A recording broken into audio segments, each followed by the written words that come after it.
I mean, and also the idea too that Candyman as a retributive justice figure until her kills Black victims, pretty much primarily, right? Like he's killing Black victims who are set up very ambiguously as somehow doubling as the hooligans and the witnesses who did not interject um, in his on his behalf somehow. So yeah, this doubling, right? Like they're another form of cannibalization. You know, she has to be a willing victim. She has to eat him. She becomes Mural. Um, he births her. You know, where he literally commits a crime. You know, that frees her, that sets her free. Right? He kills people who imprison her. He opens up like in ways that she's, you know, no longer believed to have humanity, right? He literally shows her his insides. Their union of him passing the bees on to her, you know, like her sort of sedation when he's talking to her, verse, and her in her sedation, her recognition still of his murderousness, right? I want to just think about the cluster of terms, right? From Woodard's cannibalization. These are more metaphorical extensions of so many kinds of violence, violent consumptions of the Black male body. um, I mean, I think of this movie in terms of scenes about Black dicks and scenes about white tits. You know what I mean? And they're one after the other. They're sort of like stacked on top of each other. It's like the production of the off-screen titillation, right? What is so titillating about this couple, right? The way that this ghost is haunting her for us as viewers. What in terms of our attentive recognition is so twisted around this couple, right? And around their mutual desire to discover each other and possess each other. So she's one of like a sort of pioneer of capturing these stories, right?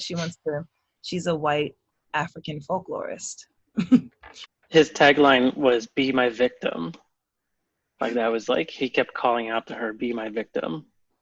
A kind of running line of things that happen off screen, right? 1992 sees the Rodney King riots. It also sees the birth of sort of O.J. Simpson's scandalous relationship with Nicole Simpson. There's a desegregation of the NBA, the NFL. These are, you know, sort of like highlight moments of like Black mogul excellence, sort of like Black entrepreneurial success of the 80s and early 90s. This is sort of Spike Lee generation. So miscegenation is on the tips of everyone's tongues, right? Like there's a lot of interracial movie production at this time. So movies that are like not horror movies, but thrillers from these early 90s often feature an interracial cast, right? This stars them and a feeble white woman that they have to protect somehow and usher into an understanding of themselves, you know? I mean, yeah. I mean, and then also to go back to sort of Candyman, right? Like this isn't a culture in which we haven't seen extreme repercussions. I mean, the nest of Candyman's story, right, is some of the most extreme social violence that any country has seen, you know, that's lasted about 100 years. So you can find newspapers from the 1870s that, you know, feature the constant lists of people lynched and terrorized by KKK and police brutality. Black men being lynched for, you know, hollering at white women, whistling at white women. We've seen those stories from Emmett Till to you know, riots in Virginia, riots in DC, riots outside of Tulsa, in Tulsa, you know, like there's a common, even the LA riots, sort of a lot of the OJ ESPN documentary Made in America sort of, you know, posits that a lot of these miscegenation tensions, right, were like very much at the core of a lot of the social and social economic tensions of hip hop movements that were anti-police brutality and pro-social organizations. So there were kind of like divergent forms of hip hop. You know, early 90s produced a lot of divergent forms of hip hop. This sort of bling, very misogynistic, right? Like Candyman also produces a kind of really deep misogyny that Bell Hooks talks about in We Real Cool, her look at Black masculinity and popular culture. And also that Frantz Fanon talks about in Black Skin, White Masks, in sort of Black men with white women, that there becomes this overwhelming sensationalism, right? This is parts of Frederick Douglass's biography. The idea of a Black man is Jack Johnson's fame, right? Jack Johnson, literally the US government started the Mann Act, which is called the White Slave Act, in response to Johnson's traveling across state lines with white lovers.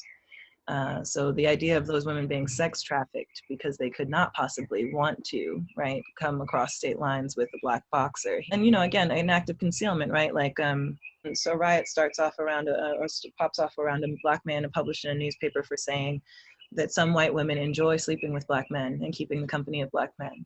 And that was, you know, published, or in response, that was considered a racial slur. So like there were actual, you know, that man was subsequently lynched, and a community was burned.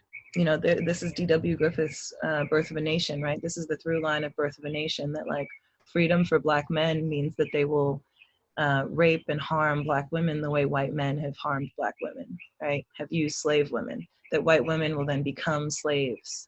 So when Candyman says, be my victim, right? He's tapping into a long and sordid and really, really horrific history of physical violence against black men who cross that boundary, metaphorically, potentially, hypothetically, physically. The consequences of that are being torn from limb, literally dismembered. The Klan violence that we see against black men who are accused of raping or even having sexual liaisons with black women is, you know, I'll let you go on your own anecdotes, you know, to find those tales of violent castration.